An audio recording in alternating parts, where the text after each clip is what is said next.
Boa tarde, senhoras e senhores. Hoje é segunda-feira, 17 de junho, e este é o programa da Defenda PM, ao vivo, pela TV Osasco e redes sociais. Na quinta-feira da semana passada, o governador João Dória, em visita ao quartel do Comando-Geral da Polícia Militar, protagonizou uma cena lamentável. Dória interrompeu a palestra que fazia aos coronéis para chamar a atenção de um deles, ordenando que desligasse o celular ou saísse da sala para continuar com o aparelho.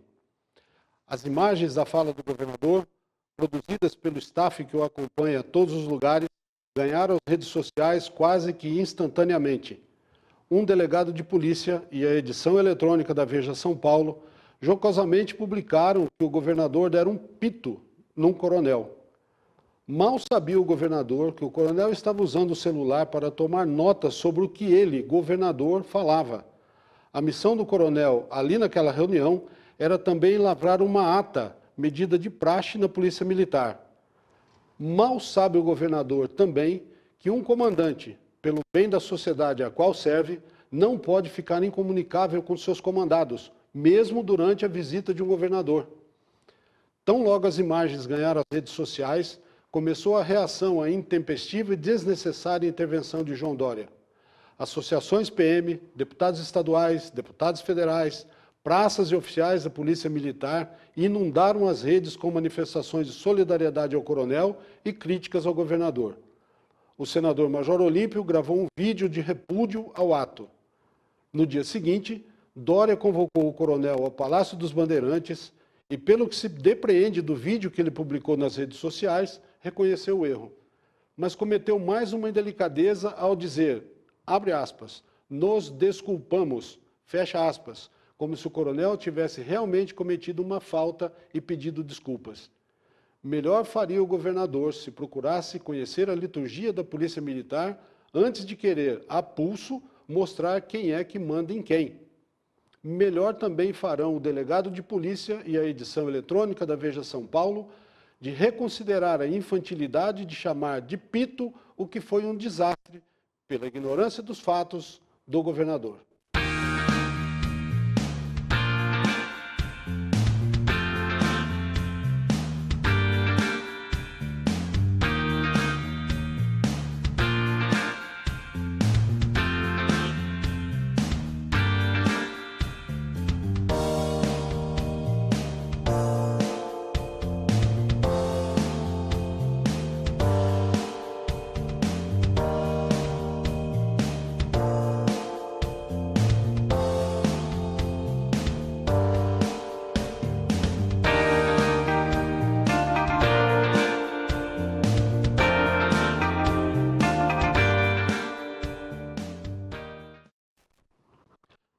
Faça sua inscrição para participar do 17º ENEM, Encontro Nacional de Entidades de Oficiais Militares Estaduais, que será aqui em São Paulo nos dias 25 e 26 de julho. Defenda PM e a Umesp estão organizando. Inscreva-se pelo site www.fenem.org.br. A Defenda continua instalando outdoor em pontos estratégicos do Estado, cobrando do governador o prometido reajuste salarial dos policiais militares. Os novos cartazes estão instalados em Sorocaba, São José do Rio Preto e Presidente Prudente. Os cartazes instalados nas rodovias Bandeirantes e Castelo Branco foram retirados. A Defenda está apurando o caso. De 3 a 7 deste mês, foi realizado em São Paulo o primeiro curso de assessoria parlamentar, conteúdo da FENEM, organização da Umesp e da Defenda. Durante uma semana, os alunos participaram de aulas sobre o direito constitucional aplicado aos militares, emendas parlamentares no orçamento da União, assessoria militar em órgãos públicos, relações governamentais, o processo legislativo no Congresso Nacional e na Alesp, dentre outros temas. Como atividade extra, o grupo participou do lançamento da Frente Parlamentar da Cidadania e da Segurança Pública na Assembleia Legislativa. Professores de vários estados da federação contribuíram com seus conhecimentos sobre os temas específicos de sua área de atuação. Aqui estiveram a Major Graziela Guedes Salgado, da Polícia Militar do Distrito Federal, o Coronel Sérgio Luiz Cel, da Polícia Militar de Santa Catarina, o Tenente-Coronel Lázaro Tavares Silva, também da PMDF, o Coronel Carlos Eduardo Assunção, da Polícia Militar do Paraná, o capitão William Lira Miller Silva, da Polícia Militar de Goiás, e o professor Edgar Uzui, de Santa Catarina. De São Paulo, contamos com a participação do coronel Elias Miller da Silva, presidente da Defenda e chefe de gabinete do senador Major Olímpio, do tenente-coronel Rogério Cabral e da professora Cris Duarte. O objetivo do curso foi capacitar policiais militares e bombeiros militares para conhecer e atuar na atividade legislativa em todos os níveis, federal, estadual e municipal, melhorando as relações das entidades representativas junto ao Parlamento. Participaram 44 oficiais. Além de São Paulo, capital interior, havia policiais militares e bombeiros militares do Amazonas, do Maranhão, do Piauí, do Mato Grosso, do Paraná e de Santa Catarina. A palestra de abertura foi proferida pelo senador Major Olímpio, a de encerramento pelo presidente da FENEME, coronel Marlon Jorge Tesa. Desejo aos formandos tudo de melhor daqui para frente e que nós continuemos também nessa jornada de aperfeiçoar o nosso sistema e nossas organizações policiais militares, né?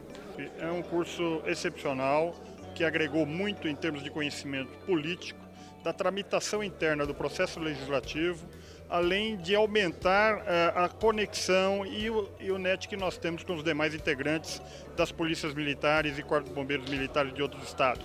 Nós enriquecemos nossos conhecimentos e partimos para o norte, que é falar a mesma linguagem, nosso assessoramento junto aos parlamentares de Brasília e, consequentemente, do nosso estado. E eu aqui tive uma aula sensacional nesta manhã, do qual já vamos tomar algumas ações. Foi um curso muito importante para trazer para todos nós, militares ou civis, um pouco do conhecimento de como o processo legislativo funciona e também trazer uma experiência de como brigar, como lutar para conseguir melhorar a situação dos policiais militares de todo o Brasil. O principal objetivo do curso foi alcançado, que é mudar a consciência, mudar a cultura em que o policial militar não deva se envolver nesse processo legislativo. Nós fazemos parte desse processo democrático e precisamos também participar para garantir a segurança pública de toda a nossa sociedade, todo o Brasil. Esse curso foi muito importante para a nossa carreira, foi muito importante para a nossa defesa institucional. Então eu acho que todos os oficiais, todos os nossos policiais, eles têm que realmente passar por esse treinamento, conhecer o que foi ministrado durante essa semana. Para que os oficiais tenham o domínio do processo legislativo, saibam como podem interferir e a importância da instituição ter a sua representatividade política. E também, ao mesmo tempo, o policial que atende a sociedade, ele sabe que um atendimento bem feito e a valorização junto ao cidadão vai repercutir na mesma sociedade e lutar pelos seus direitos no poder legislativo e no próprio executivo.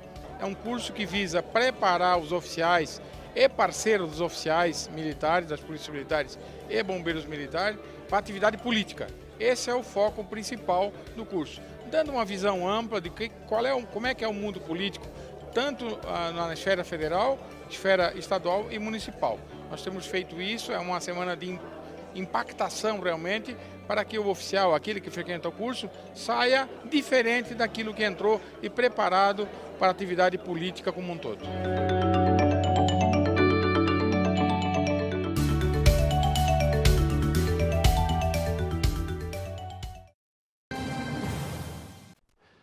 No dia 5 deste mês, o deputado estadual Tenente Nascimento, que é do PSL, lançou a Frente Parlamentar da Cidadania e da Segurança Pública.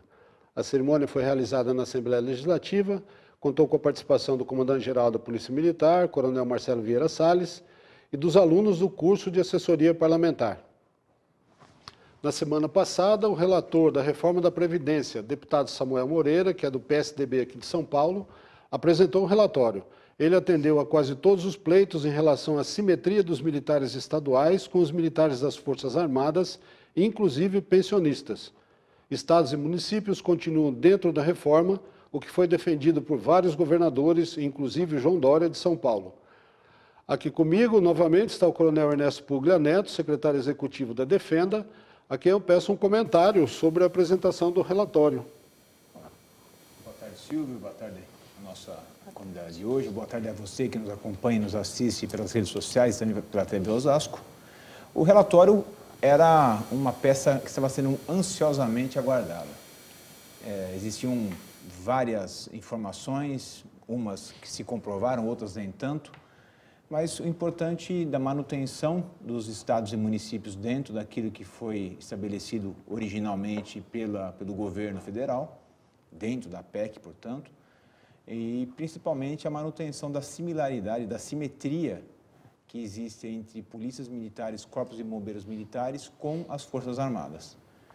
E aqui vai um comentário, a gente sempre vem falar, apontar problemas nas falas e nas condutas dos nossos governantes, muitas vezes, né? Mas aqui fica aqui o nosso elogio, o nosso agradecimento, como queiram interpretar, mas a fala do nosso governador João Dória, durante a semana, talvez tenha influenciado essa manutenção, já que ele é do PSDB, o Samuel é do PSDB, talvez tenha havido aí uma influência na permanência dos estados e municípios dentro da PEC. Muito bem, vamos para a entrevista da semana. A convidada de hoje é a advogada e escritora Roberta Baroni. Ela lançou Linha de Tiro, o desafio de ser policial, e o segundo livro, Elas na Linha de Tiro, tem batom nessas caveiras, que fala sobre a presença feminina na Polícia Militar. Roberta, muito obrigado por ter aceitado o convite, estar aqui com a gente no programa. Boa tarde. Coronel Ernesto, vamos começar o bate-papo com a autora? Com certeza. A gente já conversou bastante antes aqui desse programa ao vivo. Sabemos aí da importância que tem essa obra efetivamente para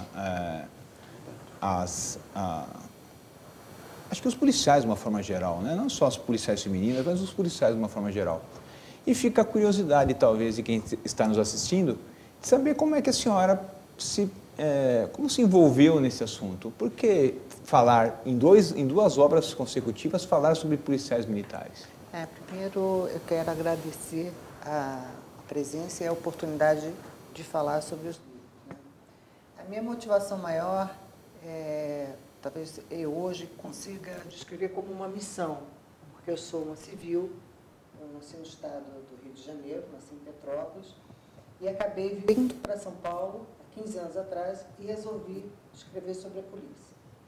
Eu queria entender como funcionava, esses homens e mulheres, o segundo livro trata basicamente somente da classe feminina, o que esses homens e essas mulheres tinham, que os levavam a colocar a vida em risco numa fase que a gente vem passando tão difícil diante da criminalidade. Quer dizer, os índices de São Paulo caíram razoavelmente, a gente sabe disso.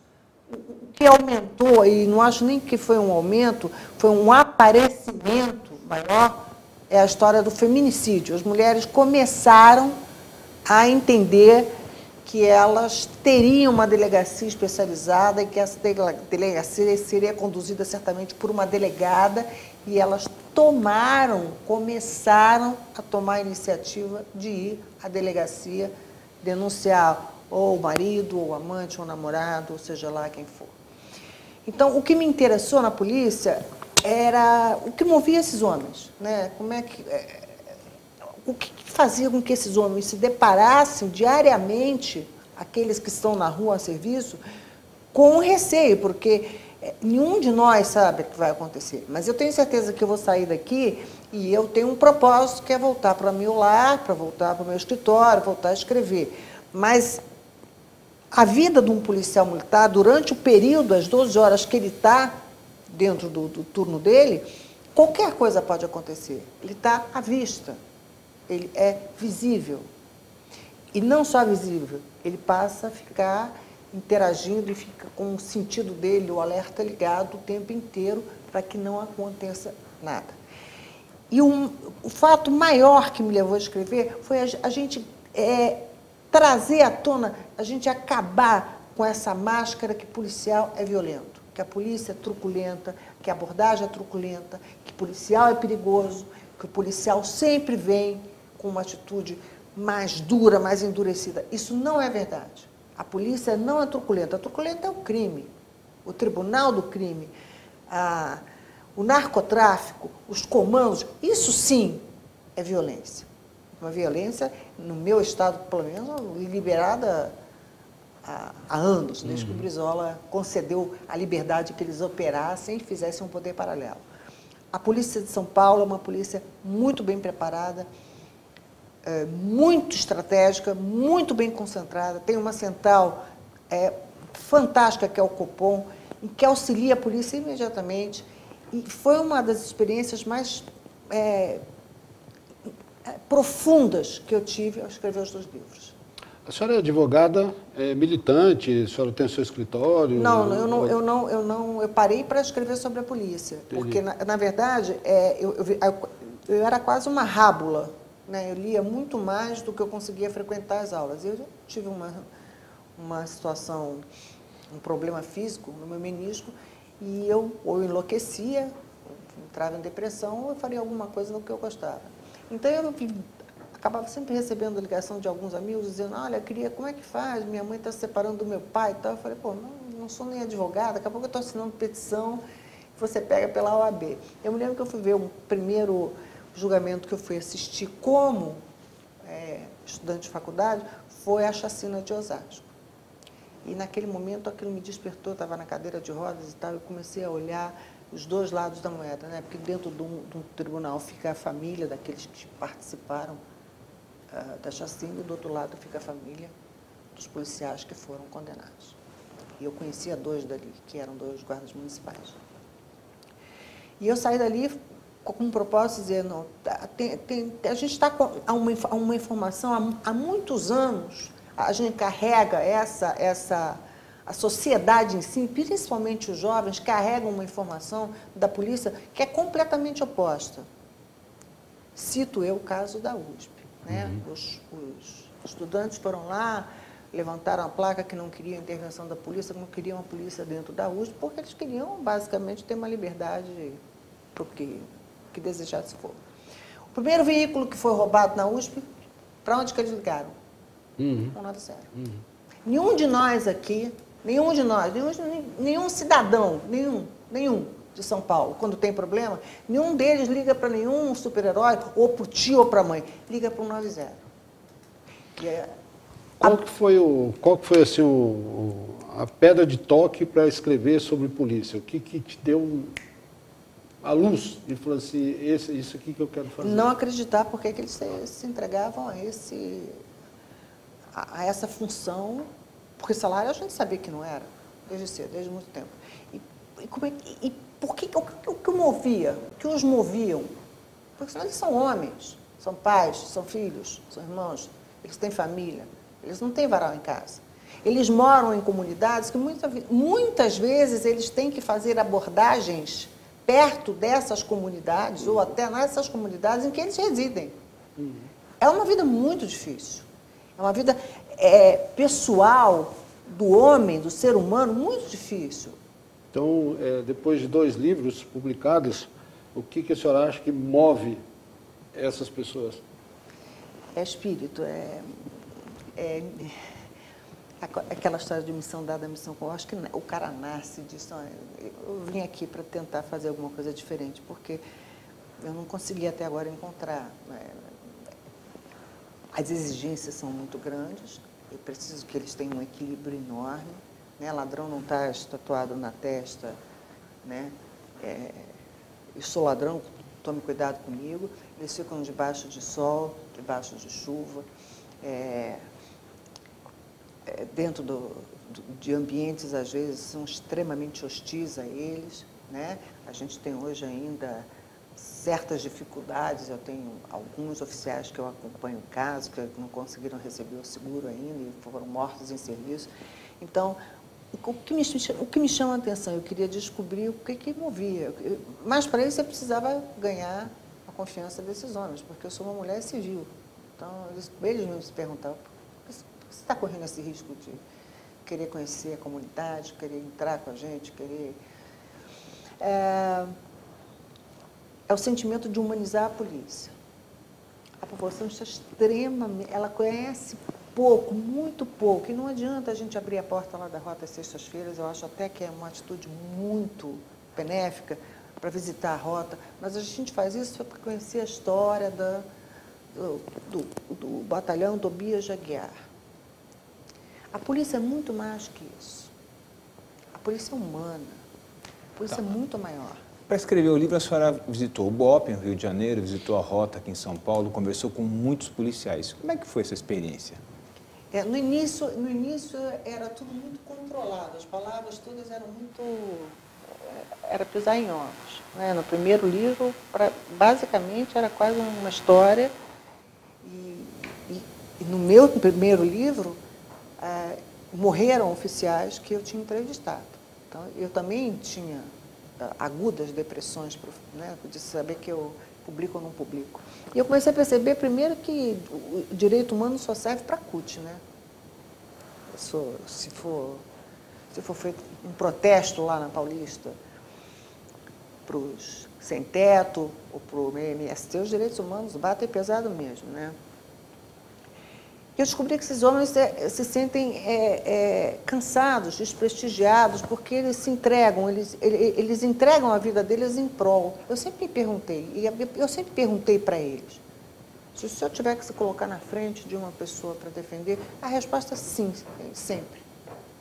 Como que a senhora conseguiu entrar no BOPE, por exemplo, que foi a primeira experiência, e depois aqui nos quartéis de São Paulo? Chegou, bateu na cara dura e falou, quero fazer um livro? Não, eu já conhecia uma pessoa. Né? O BOPE já tinha sido retratado em verso e prosa. O BOPE, na verdade, nasceu dentro do batalhão de Marechal Hermes, eram 12 cabanas.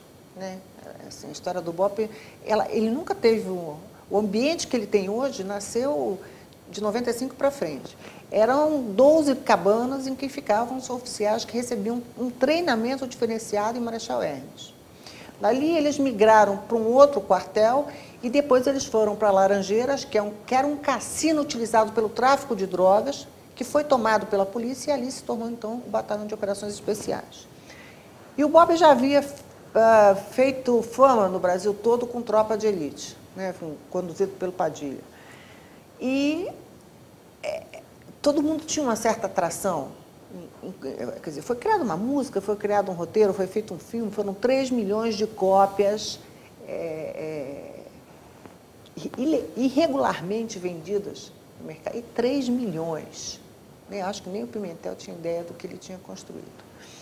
Mas o BOPE não tem aquele lado lúdico do filme, de saco plástico, aquela coisa toda. É mais para causar uma certa euforia na plateia, né? Aquela velha briga entre o traficante, o narcotráfico e o policial do Rio de Janeiro. E quando eu parei no BOPE, eu tinha um certo contato e eu falei, eu só queria assistir como é o treinamento. O que me interessou realmente era o treinamento, era saber realmente como é que esses homens tinham resistência para suportarem essa pressão que o Rio é, porque transição em favela, o que a gente chama, é uma arte, uma progressão dentro de favela é uma verdadeira arte, porque é por cima, por lado, por trás, por qualquer canto. Então, eu, por muito custo, mas fui muito bem recebida para verificar, para conhecer, para sentir o cheiro. O escritor, na verdade, eu vim descobrir que ele precisa pegar a roupa, ele precisa sentir, ele precisa olhar, ele precisa conhecer o ambiente em que esses homens ficam. Realmente, o treinamento deles é algo impressionante. Eles têm uma vida pessoal voltada, eu diria assim, que a mulher deles é a polícia e a mulher é a amante. A mulher em casa é a amante. Em primeiro lugar vem a polícia. Mas eu estava em São Paulo. O BOPE foi apenas um salve para dizer muito obrigada por vocês terem deixado eu entrar aqui dentro do Batalhão de Operações Especiais, que é considerado, quando tudo acabou no Rio, quando fechou a linha vermelha ou fechou a linha amarela, chama o BOPE. Mas eu não queria escrever sobre o BOPE, porque eu me lembro que quando eu cheguei em São Paulo, eu estava passando pela Marginal e passou a barca, várias barcas assim, da rota, e parece que São Paulo se silenciava quando a rota vinha. Era como se parasse a cidade. Até hoje eu escuto os colegas repórteres na televisão falando, olha, está vindo aí, a polícia está entrando, a polícia... E eu via que a atuação da polícia aqui tem inteligência e tem estratégia. Me perdoe, Rio de Janeiro, de coração. é uma polícia inteligente, é uma polícia que tem estratégia. Ela consegue fazer isso muito bem. Raras vezes a gente pega em noticiários policiais um embate como existe no Rio, aqui em São Paulo. Raramente a gente pega isso. A gente pode pegar uma troca de tiro, mas é algo muito raro como a gente vê no Rio, em que a gente vê diariamente, 5h30 da manhã, eles pegam um muro, fazem furos e metem o cano do fuzil e começa o tiroteio. A polícia daqui é surpreendentemente bem treinada, bem tratada, mas muito mal paga. E para fazer o livro, que o seu primeiro contato foi com a Rota? O contato foi com a Rota. Foi. Eu tinha que entrar em algum lugar. E não foi uma facilidade, todo mundo acha que não foi uma facilidade chegar uma mulher lá e dizer, bom dia, como vai? Eu ficava sentada, na verdade, todas as sextas-feiras eu já era uma figura pouco conhecida, eu ficava sentada num canto olhando como funcionava, porque eu já conhecia todo, eu tinha feito até uma maquete da Rota que está no livro, eu sabia que busto era aquele, e aí eu comecei a pesquisar. Entre o trabalho de estar dentro do batalhão, tinha um trabalho de pesquisa junto à Secretaria de Segurança Pública e junto a policiais. Eu fui tentando, devagar, de uma forma muito profissional, me aproximar do comando para que eu chegasse até o ponta de lança, que a gente chama, que são os homens que estão na rua aí, diariamente, apoiando, salvando a população. Eu mesmo recebi o apoio deles. Quando eu consegui ganhar essa certa confiança, que foram 7 meses, aí eu comecei a transitar nos batalhões de choque, porque a Rota é o primeiro batalhão de choque, vem o segundo batalhão de choque, que está ali na frente, depois vem o terceiro, e aí eu comecei a trafegar dentro dos batalhões, mas sempre dentro da Polícia Militar. A minha relação é muito próxima e sempre foi e sempre será muito próxima à Polícia Militar. Bom, no choque, a senhora teve contato, com certeza, com os policiais militares. Até mesmo no primeiro choque, teve contato com mulheres também, embora não estejam no operacional, mas elas estão no batalhão. Como é que foi esse salto para escrever sobre mulheres? Eu me surpreendi, porque eu me surpreendi quando eu entrei no 2º Batalhão de Choque. Porque na Rota eu sabia que elas eram do P5, que a gente chama de P5 a parte de comunicação social, né, a parte... E quando eu cheguei dentro do 2º Batalhão de Choque, eu comecei a ver mulheres saindo bem armadas e eu fiquei fascinada. As unhas muito bem feitas, muito bem arrumadas, os carros são muito limpos, o tratamento, o linguajar... mulheres muito bonitas. Eu falei, será um batalhão especial, né, específico? Eu comecei a ir para outros batalhões e comecei a ver que as mulheres tinham uma atuação muito maior. Aliás, São Paulo, acho que é o local que maior atuação tem as mulheres dentro desses batalhões. E aí eu comecei a dizer o seguinte, essas mulheres são guerreiras também, essas mulheres também são mães, elas têm a casa para cuidar, têm filho. A gente já tinha assistido nos jornais operações de mulheres que sacavam arma, que davam a paisana para a defesa. Isso está inserido no DNA dela. É a proteção da sociedade. Isso não tem preço. Ninguém faz uma faculdade para aprender a proteger uma sociedade. Não existe como treinar alguém. A gente pode ser treinado para atirar muito bem, ou para lutar, mas ninguém é treinado para defender a sociedade, ninguém sabe o que vai acontecer. E aí, depois do batalhão de choque, do 2º Batalhão de Choque, eu comecei a procurar mulheres, a história das mulheres, primeiro no museu, que nasceu lá atrás, era chamado BPF, e nem arma elas podiam usar, e elas eram um batalhão feminino chamado, como uma ronda, basicamente, escolar, até chegar aos dias de hoje, que são verdadeiras profissionais, pilotos de helicóptero. Comando PM, né?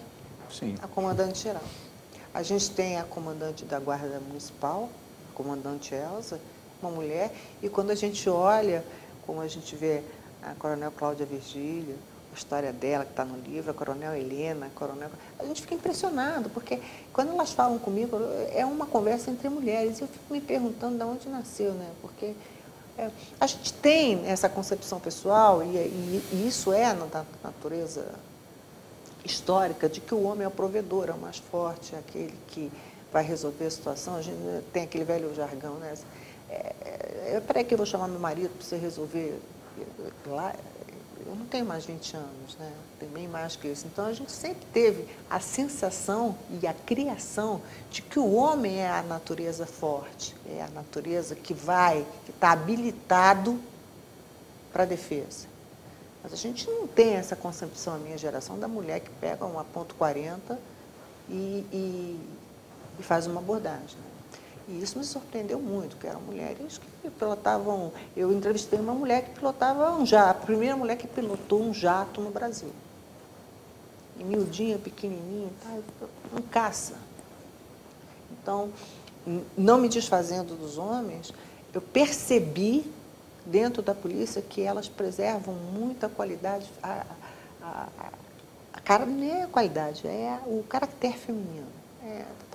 Elas são muito bem treinadas, muito responsáveis, mas elas não são só P5, elas são de rua, de enfrentamento. Elas vão lá, o choque é um batalhão especializado para essas operações de rua, quando existem manifestações, etc. e tal. No COI, a gente tem também mulheres, quer dizer, que o COI seria o BOP, que eu sempre digo que, na verdade, não é a rota, né? O COI seria o BOP do Rio, que é especializado em operações dentro de mata, subindo morro. Então, a gente tem espalhado em todos os batalhões, a maioria, os coronéis, quando falo coronéis, eu fico lisonjeadíssima, né? Acho fantástico, não me desfazendo dos coronéis, pelo amor de Deus. Todos eles sempre foram muito gentis comigo, né? Mas as mulheres ganharam um espaço muito grande. São Paulo se destaca, talvez, nesse ponto, pela maneira com que, não que os outros estados não façam isso também, mas aqui as chances são iguais, né? Começa do ingresso, nós não temos ingressos, o ingresso não é separado mais, a carreira é uma carreira única. Então, tudo isso vai mostrar, talvez, a curto e médio prazo, efetivamente uma evolução na forma com que as mulheres vão ocupando espaços dentro da polícia. Hoje nós temos policiais militares femininas em quase todos os serviços. Isso é muito interessante. E a maneira com que elas tratam, né, é uma maneira, a postura delas, né, eu vim observando, é uma postura muito profissional, né? Às vezes, ou boa parte das vezes, sai em uma operação o parceiro e a parceira, né? Ela não deposita nele a responsabilidade, olha, 70% da responsabilidade de uma operação desses, 12 horas é sua, o restante fica comigo porque você é homem. É de igual para igual, existe. Ali, a polícia, a população precisa descobrir que a polícia não é treinada para matar. Isso é coisa de filme. Isso só acontece em filme. A polícia é feita para salvar vidas. 70% das chamadas pagas no Copom são para desinteligência. A gente tira uma viatura com 2 policiais para resolver o problema do bujão de gás da vizinha que não quer devolver para o outro. É quase uma assistência social. E nesse ponto, as mulheres são mais sensíveis para esse tipo de negociação, de tentar botar panos quentes. Eu acho que a polícia foi muito inteligente em entregar para essas áreas as mulheres. A polícia faz parto.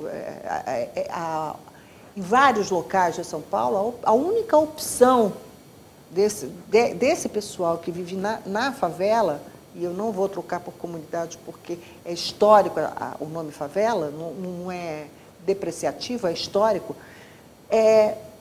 eles precisam da polícia. Muitas vezes a polícia é quem leva para o hospital, o filho está passando mal, muitas das vezes a polícia é quem socorre, quem faz parto. Então, a gente cansa de ver a operação policial. É que num momento, numa determinada atuação, em que um policial teve que usar, seguindo o protocolo, ir para a página 2, a população cai em cima, os direitos humanos caem em cima, dizendo, olha, a polícia é truculenta, a polícia não é truculenta, a polícia é muito saudável, por sinal. Eu vou fazer uma pergunta que talvez não esteja no livro, que tenho quase certeza que não está.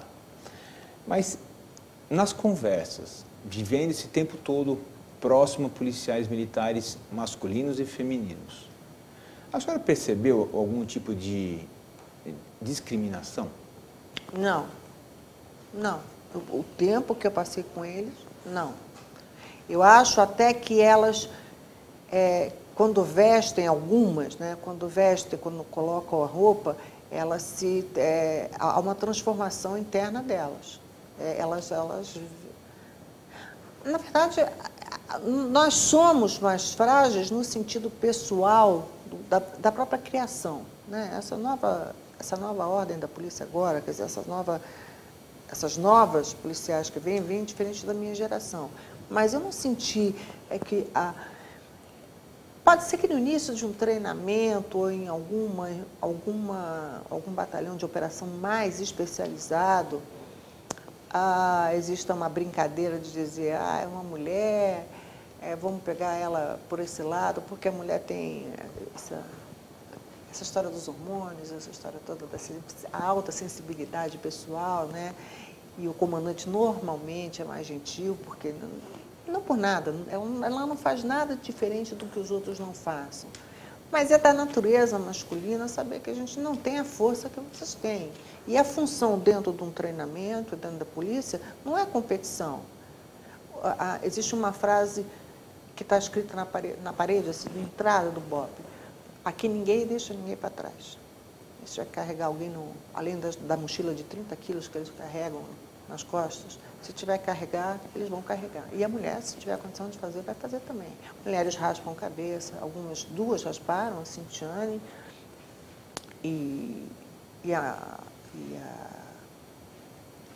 rasparam porque elas quiseram. Porque elas quiseram. Porque elas entenderam o seguinte, eu acho até que por uma questão até de higiene também, né? Porque quando vai fazer treinamento, não tem condição de ficar com um cabelo enorme, não tem. Então, nós sabemos o seguinte, eu estou aqui, para manter o foco, me manter dentro do foco. Então, eu vou seguir todo o padrão que ele segue, que é uma questão de higiene. Quem entra lá também raspa a cabeça, o homem raspa a cabeça, é um diferenciador. E eu faria exatamente a mesma coisa, porque isso demonstra que você está focado, que esse é o objetivo, né? Você tem o direito de ir embora, a polícia não obriga ninguém a ficar dentro de um batalhão nenhum. Você pode pedir para sair. Eu não pediria. Eu morreria, mas não pediria. E acho que a maioria delas também. Eu podia arrancar minha pele, como eu vi mulheres que ficavam com a meia molhada e eram novatas e não tinham ainda aprendido que... Eu também fiz isso, fiquei com a meia com o coturno e depois, se tentar tirar aquilo molhado, arranca a pele. Mas eu não pediria para sair nem morta, só se arrancasse o braço e as pernas. Dos relatos que a senhora acompanhou, eu sei que tem muita coisa que está no livro. Teve algum assim que atormentou mais? Tiveram duas mulheres, mais de duas. Todas elas foram muito... Porque todas eu conheci. Todas eu conheci. Então, todas passaram a ter meu telefone, passei a conversar com eles. Algumas eu conheci o pai, e principalmente a coronel Cláudia Virgília, que eu tinha um relacionamento muito próximo com ela, antes de escrever o livro. Ela já carregava o primeiro livro para sortear nas palestras, e eu ficava super feliz. Eu via que aquela mulher era osso duro de roer, sal grosso mesmo. Eu me lembro uma vez que ela pulou uma catraca e eu me diverti muito, que eu falei, essa é de doer mesmo. E tinha uma pessoa muito próxima a mim, a Biagione, que tinha as duas ocorrências dela, foram ocorrências pesadas. Eu realmente fiquei noite sem dormir, porque uma coisa é a gente assistir ou ler, outra coisa é elas contando para mim, e nesse momento a emoção é inevitável. Né? Eu acredito que essa convivência, essa proximidade deve ter trazido bastante empatia com essas pessoas. Eu me apaixonei. Eu sempre digo que eu tenho um caso de amor pela polícia, porque na verdade o meu uniforme é interno, porque eu quis aprender a fazer tudo que a polícia fez. Eu só não fiz o método Giraldi porque, embora eu tivesse escrita, eu não fiz. Mas eu fui aprender a atirar, eu fui ver um curso de pilotagem, eu comecei a me perguntar, esses caras são doidos. Esse cara com um carro desses, eu não faria isso. Né? Meu pai era piloto de automóvel. Né? Se consultar lá no Google, meu pai foi um piloto de automóvel. Então, eu mesmo, esses caras são doidos. Me botar numa barca dessa e fazer o que eles fazem, o cara sai dali vomitando. Né? E fui aprender a atirar. Quer dizer, a gente descobre que tem uma técnica, todo mundo pensa que é fácil, você em segundos tem uma atitude mental de puxar o gatilho, aquilo não é uma brincadeira. Tem a história da visão de túnel, que eu queria muito saber o que acontece, e eles tentavam me explicar que eles perdem a audição, perdem o referencial lateral, que eles ficam basicamente focados em um ponto só, e isso eu achava que isso era um privilégio, ter o foco único, e não é. É exatamente o que eles não poderiam ter, eles precisam ter a percepção dos 360 graus. Mas eu fico imaginando que a população pensa, né, alguns ainda, não todos, que o policial acontece alguma ocorrência dessa, o policial vai para casa, toma um chá de camomila, deita e dorme. Eu não sei quem pode acreditar nisso, né? Acho que o que falta realmente é lembrar que o policial militar, homem ou mulher, é um ser humano. Eu atirei em instante, nunca atirei em ninguém. Se eu fizesse isso, certamente aquilo ficaria na minha mente, porque do outro lado tem uma família também, quer dizer, existe uma família. A gente tem o caso da soldado Juliane, que a Jovem Pan me entrevistou, no dia seguinte que ela foi morta, e o Thiago Muniz foi até muito gentil. Acho que eu tivesse pego o professor Vila, eu tinha morrido ali, né, porque eu tinha me lascado a mão. Me perguntaram, puxa, mas será que ela estava no lugar errado e na hora errada? Mas que lugar errado na hora errada? Né? Com salário, primeiro que com o salário que a polícia ganha, eles são moradores em espaços mais modestos. Seria estranho se ela estivesse no Morumbi ou no Jardim Europa. Aí sim, iriam me perguntar o que faria a soldado Juliano no Jardim Europa àquela hora da noite. Então, esse caso especificamente também me marcou, porque a irmã dela e a mãe dela nunca se apresentaram para ninguém, mas vieram me procurar. E a mãe dela, especificamente, tem contato comigo. A irmã dela foi no lançamento do livro, está escrevendo até um livro, eu estou ajudando. E aí eu vim conhecer a história da Juliana, efetivamente. E ela não teve, com todo o respeito que eu tenho pela imprensa, a ocorrência foi, o QRU pago ali foi totalmente diferente. Ela foi morta dentro do bar. Quer dizer, houve uma situação, na verdade, eu vou repetir isso, mesmo sabendo que é receoso, hoje, para o crime, é uma medalha abater um policial. É como se ele ganhasse um. Sim. Porque o traficante só tem 3 maneiras dele morrer. Ou ele vai morrer na mão de um embate contra a polícia, ou ele vai morrer na mão de outro traficante que quer tomar o ponto dele, ou ele vai morrer na mão do braço direito dele que quer ficar com o lugar dele. Também tem 3 oportunidades de morte. Então, não existe lugar em que a polícia não possa entrar. Isso foi uma matéria até que foi publicada na Folha de São Paulo, que a doutora Elizabeth Sato, acho que ela deve ter feito um mau uso da expressão, que eu quero crer que seja isso, dizer que nem a rota entra em Paraisópolis. A polícia entra onde ela quiser. A polícia entra em qualquer lugar que ela quiser. A gente tem que parar de ficar alimentando essa fantasia. É uma fantasia. Parar com essa história. O crime organizado manda aqui, é uma entidade paralela. Não, a gente tem uma entidade, não tem entidade paralela. A polícia é a polícia. Ela cumpre o dever dela muito bem. Eu vou mostrar aqui o primeiro livro, né, da Roberta, que é Na Linha de Tiro, O Desafio de Ser Policial. Esse livro, você já nos contou, né, toda a renda obtida com a venda desse livro está indo para a PMDFESP. Né? A primeira edição foi para a PMDFESP. Né? Por que está indo para lá? Porque é uma associação dos policiais que sofreram, né, em algum momento, e a PMDFESP faz um trabalho muito bonito para os policiais, um atendimento psicológico, um atendimento fisioterápico, um atendimento clínico e até atendimento psicológico para a família de policiais que faleceram. Né? Então, ela vive, boa parte dos policiais contribui para a PMDFESP. Né? A gente precisa divulgar mais. Ontem teve a festa junina, inclusive, da PMDFESP da Zona Sul. É uma associação lindíssima, da Zona Norte é comandada pelo Dr. Figueiredo, da Sul pelo Richieri. E são os nossos homens, acho que são os nossos... Eu acho que a gente precisa enaltecer a polícia, a gente precisa aprender a fazer como os americanos fazem. Eu assisti isso nos Estados Unidos e fiquei fascinada.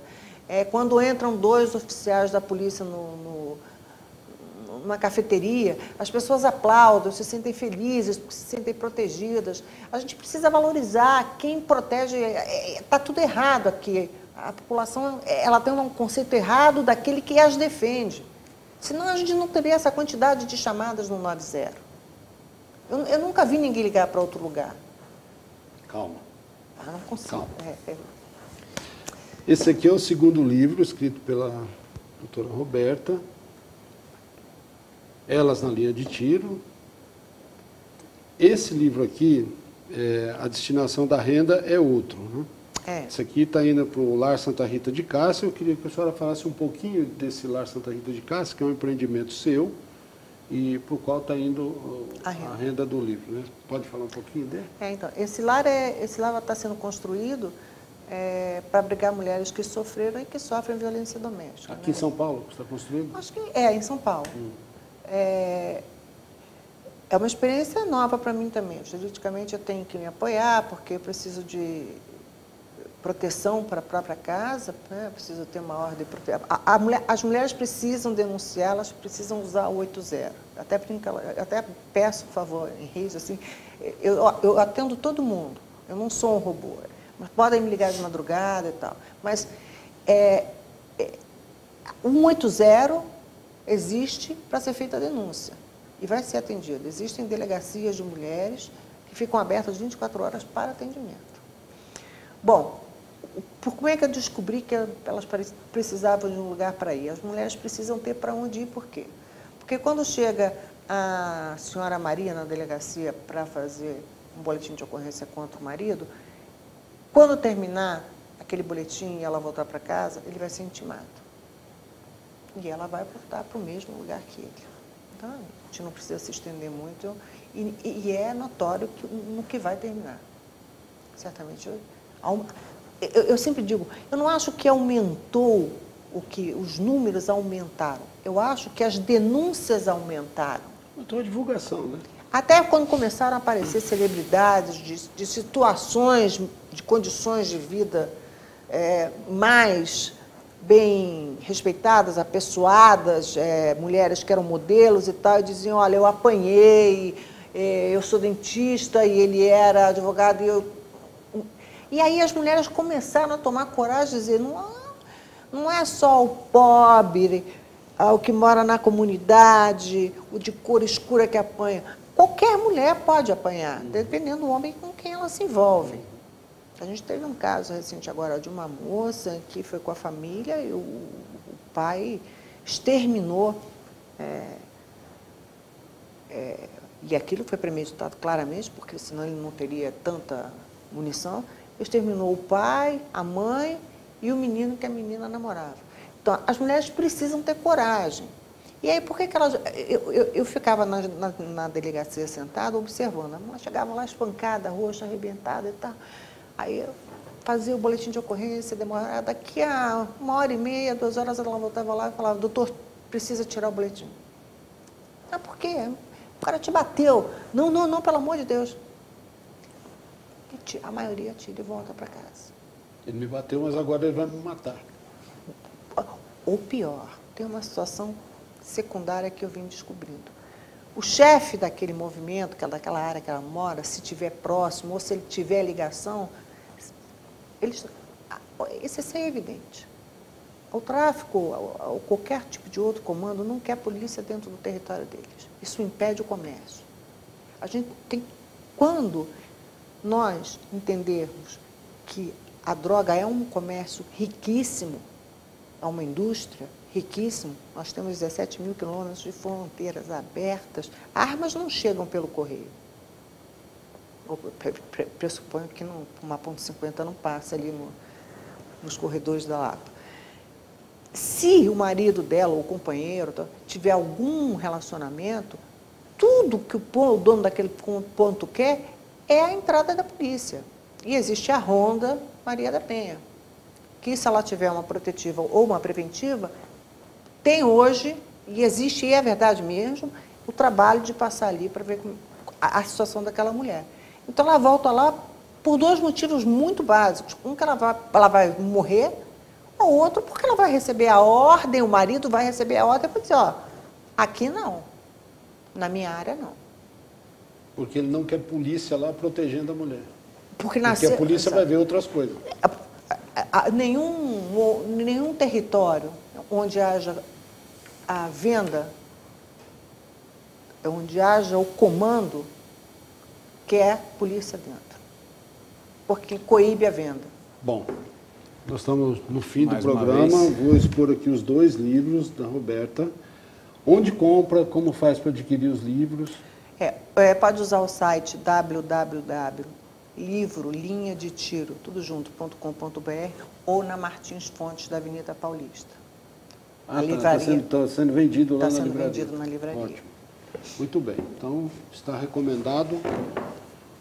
Chegamos ao final de mais um programa, né? Agradecer a participação do Coronel Ernesto, mais uma vez aqui. E hoje, especialmente, a advogada e escritora Roberta. Muito obrigado por ter participado. Muito obrigada. E até uma outra oportunidade. Muito obrigada. Eu que agradeço a oportunidade. Tenham todos uma ótima segunda-feira. Boa semana. Semana que vem estaremos aqui de novo. Até lá.